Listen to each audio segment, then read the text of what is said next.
Wali Kota Makassar Munafri Arifuddin menanggapi soal isu fenomena jual beli jabatan di lingkup pemerintah Kota Makassar. Ia menegaskan setiap jabatan harus punya kompetensi di bidangnya, tidak boleh ada kegiatan yang bersifat transaksional. Pernyataan ini disampaikan Wali Kota Makassar yang akrab disapa Api saat meresmikan Forum Rencana Pembangunan Jangka Menengah Daerah Kota Makassar tahun 2025-2029 Rabu 5 Februari 2022.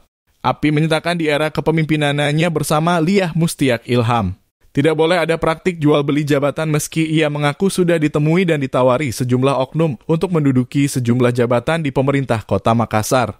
Mantan CEO PSM Makassar itu mengungkapkan untuk menduduki jabatan di bawah pemerintahannya harus mempunyai kompetensi di bidangnya masing-masing.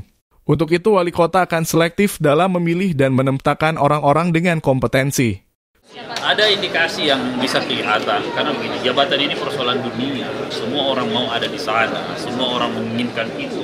Nah persoalannya ada orang yang tidak tahu dirinya bisa di situ atau tidak, memaksakan untuk itu dengan berbagai macam cara, menghalalkan segala macam cara. Ini yang nggak boleh.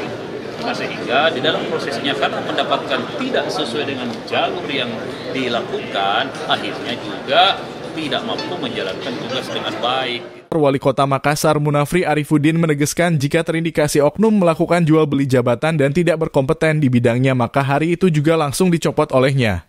Ardi, Fajar TV dan Fajar Radio melaporkan. Terima kasih telah menonton. Jangan lupa subscribe, like, comment, and share. Saksikan terus informasi terbaru dengan menekan tombol lonceng hanya di channel Fajar TV.